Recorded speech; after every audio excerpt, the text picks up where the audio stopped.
Wow. Welcome back to the last weekly portion that we need in order to complete this amazing journey. We've done a video about the first verse of every weekly portion, starting the weekly portion of Bo last year, consistently throughout the year for every weekly portion. Now, let's see this first verse of the weekly portion of Va'era. Once regular, once with the melody, and again, few grammatical points. Va'era el Avraham, el Yitzchak ve'el Yaakov, be'el Shaddai, ushmi Adonai, lo noda'ti lahem. Now with the melody. Va'era el Avraham, el Yitzchak ve'el Yaakov, באל שדי, ושמי אדוני, לא נודעתי להם. Few grammatical points. So you can see the verb va'era. Okay, this is a nif'al verb. Okay, nif'al, it's a little bit of a more of an advanced form. The root is Reish Aleph Yod, or Reish Aleph Hey in the lexicons. And the binyan is a nif'al. If the binyan were to be the basic kal binyan, we would have had va'ere. We would have had a segol under the Reish, and the accent would have been here. And this is va'era. I was seen, or I appeared, I presented myself, and not I saw.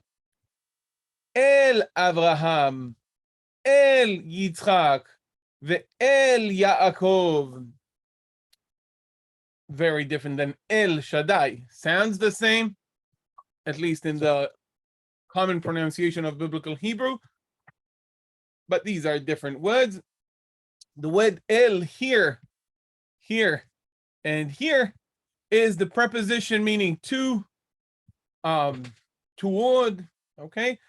And Hebrew is not shy of repeating the preposition to Abraham, to Isaac, and to Jacob. To, while English tries to avoid that. So we get to Abraham, Isaac, and Jacob, and that's the regular style of English. However, regular style of biblical Hebrew actually is very comfortable with repeating the preposition. So El Avraham, El Yitzchak, ve'el Yaakov does not sound very weird or weird at all to the biblical Hebrew reader, as if I would have said to Abram, to Isaac, and to Jacob, and that would sound a little bit off for the English ear, the repetition of that preposition. Here in Hebrew, it's quite standard. And different languages have different standards in regards to the repetition of prepositions. So we've talked about El Avraham, El Yitzchak, ve'el Yaakov. Let's talk a little bit about the name El Shaddai. El Shaddai, so the word El is God. You know the word Elohim as well. How about Shaddai? The etymology of the word Shaddai is a fascinating discussion. The term Shaddai turns to be more common in the more international parts of the Bible, when not just referring to the people of Israel. Moreover, the term Shaddai appears in earlier books. So, for instance, the theophoric component Shaddai is only found in the Pentateuch.